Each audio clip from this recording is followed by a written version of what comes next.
Make my life a precious stone, crystal clear and finely life of Jesus shining through, giving glory back to you. Make me like a precious stone, crystal clear and funny.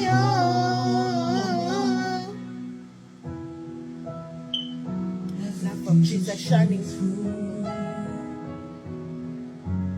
giving glory back to you.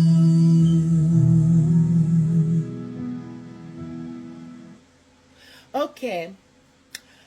Bonsoir, bonsoir, bonsoir, peuple de Dieu. Bonsoir, Banana Nzambe. Bonsoir, bonsoir, Napesibino ba shalom. Maman Nabino, la prophétesse, et Maman Sarah. Maman ya nation mobimba. Maman ya nation mobimba na livre ya Genèse, chapitre 17, verset 16. Napesibino ba shalom, peuple de Dieu. En tout cas, nazita era kosala live ité na Facebook na biso, na page na biso peuple de Dieu. En tout cas, journée nangezala qui vraiment na occupation makasi. Yango na kosala ka moi vidéo o ka moi moké, en tout cas peuple de Dieu. Ya liboso na sengi bino ba merci. Merci na ba pate nyonso nzamba pesa ngai. Merci nzamba pambola bino bisika nyonso bozali, bana na ngai. Bana na ngai ya molimo, bana o babenga nga mama, bana o balaksaka mama na bango bolingo, mama pe laksaka bango bolingo. Amen. Zambe wana Jésus Christ Nazareth apambola bino makasi na moso oyo bino bosali pona ngai. Amen.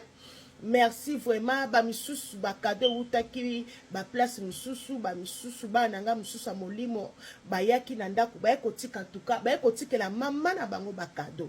Amen peuple de Dieu. Nzambe vraiment pambola bino peuple de Dieu. Boyebi ndenge ni mama bino alinga bino.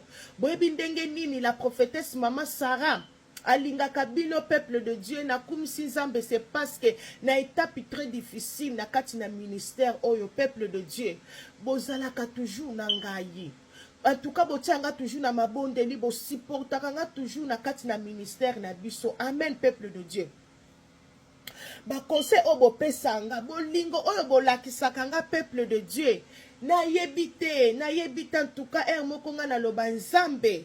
En tout cas Nzambe lokoni onga na pesio pona opesanga ba pate ya bolingwa boye. Amen peuple de Dieu.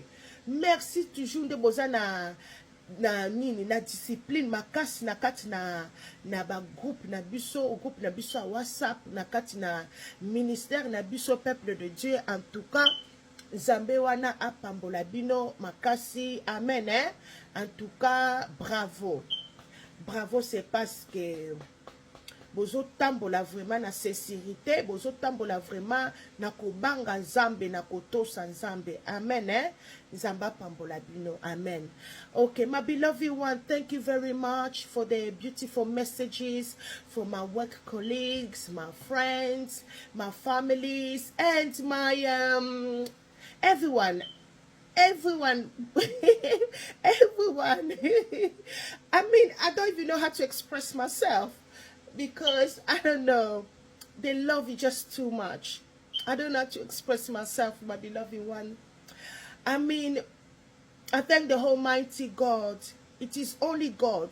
It's not me. It's the Almighty God. He is the only one who is able to lift you up. He's able to lift you. No human being.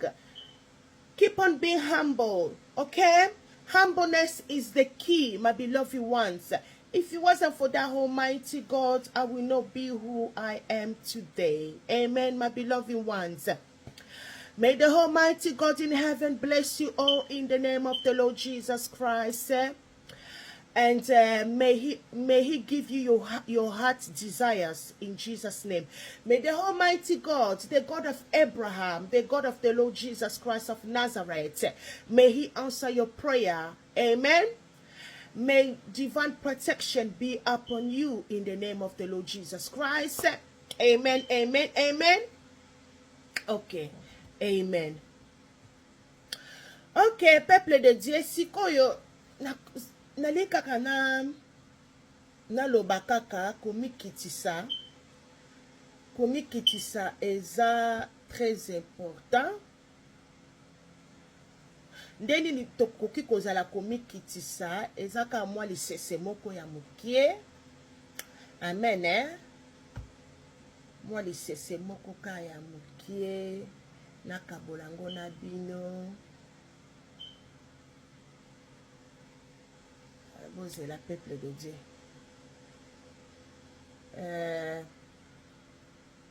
Ok. Na otanga na avant na te ya mwa muke peuple de Dieu na senga nzambe wana merci. Merci Jehovah Shalom, merci Alpha Omega, merci Papa oza nzambe malamu. Merci c'est parce que vous allez le Dieu de tout puissant. Oza nzambe oyo tikaka ba oya yote. Merci na masa oyo zo sala na kati na ministère. Nzambe soki yote na ebite. Nga naza na ngaka instrument. Merci na bapate nyos oyo pesanga. Eza yo nzambe, eza grâce na faveur na yo papa. Eza nga ete. Nzambe tika te olimbisanga na maso onga na sala ki osepela ki nango te. Olimbisa bapate nyos, olimbisa batu nyos o baota la video oyo papa. Opesa bango lisusu chance. Ba oyo nyos babunga nzela. Nzambe opesa bango lisusu chance. Oyo ke la bango lisusu mawa nzambe. Amen, eh? Tika te bokano na yo esalama. Na kati na bomoi na bango. Bokano no esalama na kati na bomoi na bango. Au nom de Jésus-Christ de Nazareth. Makila Jésus, makila talo, makila tout puissant esopa na kati na video oyo. Amen, eh? Makila Jésus-Christ esopana. Molimo mo santo ekita. Kati na ndako ya mutu moko na moko mutu nyonso oyo akotala video oyo en tout cas nzambe alobela ye. Bandeko obomba ngo kaka pona yo moko te même o partage ngo pe na ba voisin na yo na famille na yo. Amen. O partage ngo pe na ba collègue na yo na ba connaissance na yo. Amen, peuple de Dieu. Ezalaka pona yo moko te. Bon, chapitre Bible oyo na ote ya lelo bapate nanga bayebi yango déjà bapate nza bapesanga bango bayebi chapitre Bible oyo. Amen, eh? C'est parce que na tango oyo ezaki na moderaka na te akape à le même temps. Amen, peuple de Dieu. Ok, comme ça tout sengi nzambe na biso merci. Amen, amen, amen, eh? Amen. Ok, na tanga na anglais. I'm gonna read in the book of James. James chapter 4, verse 10. Livre ya Jacques, chapitre 4, verset 10. Notanga. Na kati na makomami na nzambe zali koloba na biso awa. Humble yourselves in the sight of the Lord, and he will lift you up. Amen, eh? Na ko répéter. James chapter 4 verse 10. Jacques, livre à Jacques, chapitre 4, verset 10. Humble yourselves in the sight of the Lord, and he will lift you up. Amen, eh? Peuple de Dieu. Makomami na nzambe zali koloba na biso ke tomi kitisa liboso ya nzambe. Tomi kitisa liboso ya nzambe. Amen, bandeko. Tomi kitisa liboso ya nzambe na biso. Donc liboso ya papa. Tomi kitisa ndeko. Komi kitisa eleki nyonso. Komi kitisa ekofungola yo ba porte ya bénédiction. Komi kitisa okozala na nzamba kotindelo ba connaissance ebele. Komi kitisa en tout cas na tanga pasi o ezake nzambe akotinda batu baya ko ede yo. Komi kitisa yango ekosala nzambe akamata apambola yo. Afungola yo ba porte mususu o ezalaki akokangama. Afungola yo ba porte ya bénédiction. Amen, peuple de Dieu. Eza très important. Yango na moni na livre ya Jacques chapitre 4 verset 10 awa makomami na nzambe ezali koloba na biso ke tomikitisa liboso ya nzambe zalaka na komikitisa. Amen. Mateya oyo eza pona basali na nzambe nyonso. Mateya oyo eza pona bapate nyonso. Mateya oyo eza pona batu onani bapesi bomoi na bango na kati na bapesi bomoi na bango kati na Yesu te. Amen. Komikitisa eleki nyonso. Ndeko mwasi ndeko mobali. Soko za mutu oyo zaka na komikitisa. Zamba kosalela o ba faveur ebele. Zamba kobundela o bitumba ndenge na ndenge. Amen. Ata batu basali o mabe ndenge nini, peuple de Dieu. Bana na nzambe, bandeko. Bozalaka na komikitisa. Amen. Komikitisa ezake ozozongisa vengeance te. Ozozongisa mabe na mabe te. Amen. Parce que to monaka batu mususu o ezake basali mabe. Akokende akotubia soit ndako nganga, soit akamati atindi bakuluna, atindi batu babeta mutu moko songolo masasi. Amen. Tika nzambe abundelo bitumba. Yo kozwa makambu na maboko na yo te. Amen. Na tango oyo ozo sala mabe, foko mikitisaka senga kanzambe bolimbisi. Na ibi keza na batu mususu pe balobake, ngai naza na nga na lisumu te. Ngai natika na nga kosa lisumu te. Amen. Biso nyonso toza bata masumu. Toza bata masumu. Fo to mikitisaka liboso nzambe. To mikitisaka liboso ya papa. To mikitisaka liboso nzambe na biso Jésus-Christ de Nazareth. Eza très important. Par le nom de Jésus-Christ de Nazareth. Soki oza na komikitisa te peuple de Dieu. Eza pasi. Eza pasi peuple de Dieu. Ata mutafinga ki ondenge nini. Mutafinga kiyo, mutatonga kiyo, mutu azolinga sali kombo na yo peuple de Dieu. Zala toujours komikitisa liboso nzambe wana. Zala toujours na komikitisa. Eleki nyonso na kati na vie na biso peuple de Dieu. Yango na pokwa lelo. La prophétesse Mama Sarah aye kosolola na mutu moko songolo. Amen. Aye kosolola na mutu moko songolo. Aye kopesa message. Epa ya mutu songolo, mutu nyonso azaka komikitisa te, zala na komikitisa. Ato za na musala pe fozala na komikitisa. Na musala fozala na komikitisa. Partout okokende, entourage à batu peuple de Dieu, li fozala na komikitisa. Na kati na komikitisa bandeko, okoki kozala na ba problème oko boye, okomona ndenge nzamba kosala kati na yo, okomona ndenge nzambe akotinda batu baya basunga yo peuple de Dieu. Amen. Lolendo za nango na sukate, kozala orgueil za na sukate, bandeko, orgueil na londe, na lolendo, bolimbisa peuple de Dieu. Bon comprendre nga la prophétesse Mama Sarah moko lobana. En tout cas, komi lolendo na ki orgueil e futaka te. Lolendo na orgueil e futaka ata mukete. Amen. Muto azalaka lolendo, muto azalaka orgueil azwaka makamba kitoko te. Nzambe apambolaka ye na makamba kitoko te. Nzambe apambolaka toujours na akoganyaka makamba mabe. Mais soki oza na komikitisa, ata liboso bana na yo fozala na komikitisa. Ata na compagnie, ata manager na yo peuple de Dieu, il faut koza na komikitisa. Amen. Comment na teke ote polo kola ngai?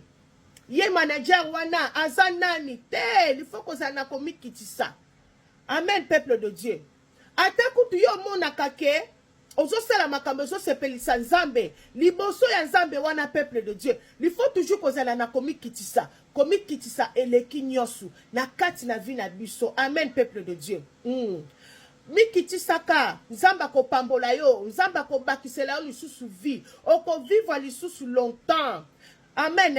Ako protéger libota na yo, ako protéger bana na, ako protéger mobali na yo, ako protéger libala na yo. Ako tika te dangereux moko peuple de Dieu. Eye la yo. Ata dangereux moko linga ke ye la yo ndenge nini. Amen. Zambe wana Jésus-Christ de Nazareth aza capable ya kolongola dangereux wana. Yango wana foko kozala na komi kitisa eza très important na kati na bomo na biso. Amen peuple de Dieu. Amen. En tout cas, mutu nyonso azaka na komi kitisa te. En tout cas, il faut kozala na komi kitisa. Amen. luka liboso ya nzambe parce que awa na livre ya Jacques makomami na nzambe ezali koloba na biso bozela peuple de Dieu. Makomami na nzambe ezali koloba na biso na Jacques chapitre 4 verset 10. Makomami na nzambe ezali koloba na biso, humble yourselves in the sight of the Lord and he will lift you up. Donc liboso ya nzambe, liboso ya Jésus Christ de Nazareth, peuple de Dieu, mikitisa liboso ya nzambe wana, mikitisa, amen ata oza na ba million, ata oza na ba connaissance ndenge nini, ata oza riche ndenge nini, amen chapitre Bible oyo eza pona ba catégorie nyonso. Eza pona ba catégorie nyonso. Eza kaka pona ba riche te. Eza pe pona bato ba pauvre. Eza pe bato baza ba orgueilleux. Eza pe pona bato baza lolendo. Amen Eza pe pona bato balinga komila kisa. Amen komikitisa eza très important. Mikitisa liboso nzambe wana kofuta yo. Amen peuple de Dieu. Akofuta yo. Zambazwa lokum. Okay, now kote amwa muke na anglais. Okay, my beloved ones, we're going to preach a little bit in the book of James chapter 4 verse 10. Okay? Today I was unable to do my live stream, okay? It's been a very busy day.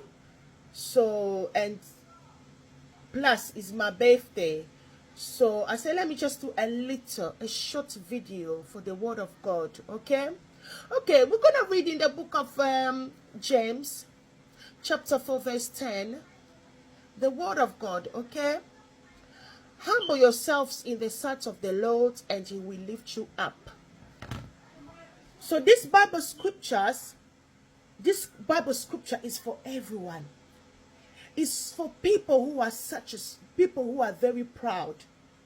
People who think that they are smarter than God.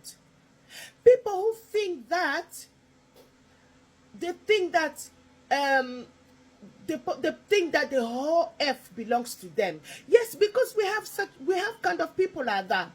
There are some people that the things they do is so unbelievable. Amen, my beloved ones. So this Bible scripture is about me and you. It's talking about being humbleness. We have to be humbleness.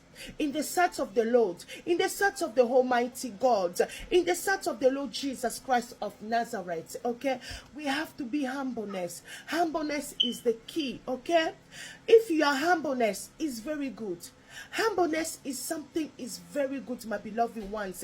If you are humbleness, God is able to open a lot of doors for you. God will bless you. He will bless your family. He will bless your children. He will bless everything about you. He will even bless your job. Okay, my beloved ones. But if we think that we are all that, if we think that, yes, we are proud, you understand, God is not going to bless us because God loves when we are humble. Okay? If we are humble, you will see the way God will treat you. God will treat you like a prince. God will treat you like a princess, okay? God will even be your best friend because you are very humble. Even the Bible there, if we look at the story of Abraham, Abraham was very humble, okay? Every time that God, whenever God speaks to Abraham, whenever God told Abraham to do something, Abraham was always humble, okay? So we always have to be very humbleness. Humbleness is the key. Be humbleness to other people, even in your workplace, whether you are the boss, whether you are the manager, okay, whether you know that you are rich, still be humbleness to people. It's not because that you think that, oh, I'm a rich person, I am not going to be humble. You know, if you are not humble, God is able to put you down. And anyone that is humble, God will lift them up. He will lift you up because you are humble. He's able to lift you up in Jesus' name. Amen. Amen. Okay, thank you very much. Thank you very much, my beloved ones. It was just a little of the word of God I wanted to share with you guys this evening. Okay, God bless you all. Peuple de Dieu, Nzamba batela bino a protéger bino. En tout cas, merci beaucoup. Kaka moi lisese moko ya muke matea. En tout cas, semaine wana ezoya mateya na biso na page ezongi. Mateya na biso page vraiment ezongi, peuple de Dieu. En tout cas, nzambe wana kumbama azwa lokumu. C'est parce que mosusu azali te kaka yende mutapesa la prophétesse maman Sarah makasi, parce que soki na makasa nzambe wana te na yebi te lingaki ezala ndenge nini. Amen, peuple de Dieu. Nzambe abatela bino, bolala bien, a protéger bino, lobi tokutani na tongo na groupe na biso à WhatsApp à partir de 6h45 et puis 7h45 tozaka na 1h du temps o ezake pona prière na biso ya tongo ya WhatsApp groupe. Amen, peuple de Dieu. Comme ça na prière ta moi mukie. Tout ça la prière ya clôture. Amen. Hein? Merci Jehovah Shalom. C'est parce que ndongo bandaki na biso aussi lisi na biso papa ezalaki na makasi na biso te papa ezalaki na makasi na yo papa tika tokumbama ozwa na yo lokumu parce que ozali nzambe malamu. Merci na moi sojo sa na kati na vie na biso na kati na mapate papa batu nyonso o barota la vidéo oyo nzambe tika te olobela bango e changer vie na bango papa molimo mosantu e visiter bango nzambe na bikamwa o restaurer makambu na bango o bundela bango bitumba nzambe na bikamwa oyo bazokoka te nzambe kaka yo nde mutu kokoka mpona bango au nom de Jésus Christ papa tobondeli tolobi merci Seigneur Jésus. Amen, amen, amen, amen, hein? Amen, peuple de Dieu. Nzamba pambola bino qui mène à la carte na bino botika la malamu peuple de Dieu. Et puis batunios oyo ba ta la vidéo oyo bana na nzambe kaka basai na nzambe nzamba pambola bino abatela bino au nom de Jésus Christ. Amen, amen, hein? Amen.